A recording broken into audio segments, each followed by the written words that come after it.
रूप चौदस की कहानी। यह कहानी एक छोटे से गांव की है जहां एक गरीब परिवार में एक सांवली, प्यारी और हंसमुख लड़की का जन्म हुआ। उसका नाम राधा था।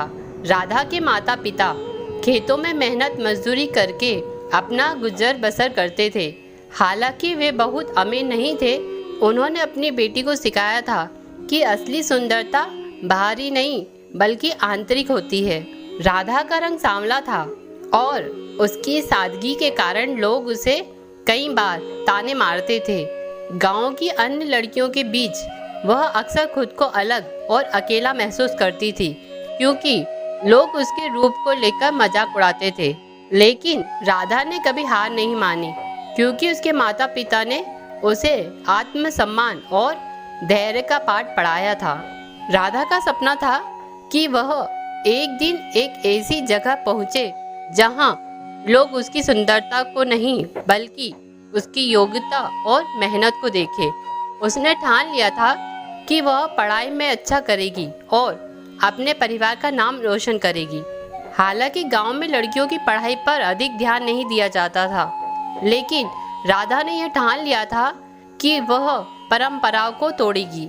एक बार की बात है, रूप चौदस के दिन। यह दिन विशेष रूप से सौंदर्य और आत्म प्रतीक्षा का होता है।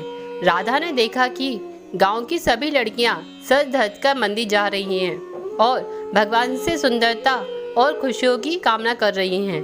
राधा ने भी अपने माता पिता से मंदिर जाने की इच्छा जताई, लेकिन उसकी माँ ने उसे घर पर ही पूजा करने की सलाह दी। उन्होंने कहा, राधा, असली सुंदरता बाहरी श्रृंगार में नहीं बल्कि आत्मा की पवित्रता में है।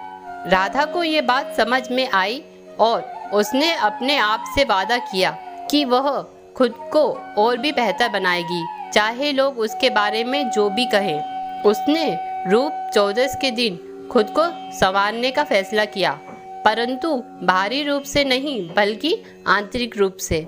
इसके बाद राधा ने अपना सारा ध्यान पढ़ाई में लगाया। उसने खुद को इस कदर मेहनत में झोंक दिया कि धीरे धीरे उसकी मेहनत रंग लाने लगी। उसकी कड़ी मेहनत और लगन ने उसे गांव में पहचान दिलाई। लोग उसकी मेहनत की सराहना करने लगे और उसका आत्मसम्मान बढ़ता गया। राधा की यह कहानी उसके जैसे और भी कई गरीब और सांवली लड़कियों के लिए प्रेरणा बनी।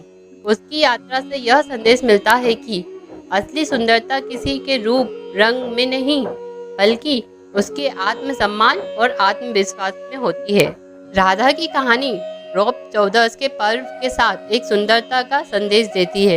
यह हमें सिखाती है कि असली सुंदरता हमारे अंदर की अच्छाई और हमारे कर्मों में है। राधा की तरह ही हमें भी समाज के दिखावे से ऊपर उठकर खुद को स्वीकार करना और अपने सपनों के लिए मेहनत करनी चाहिए।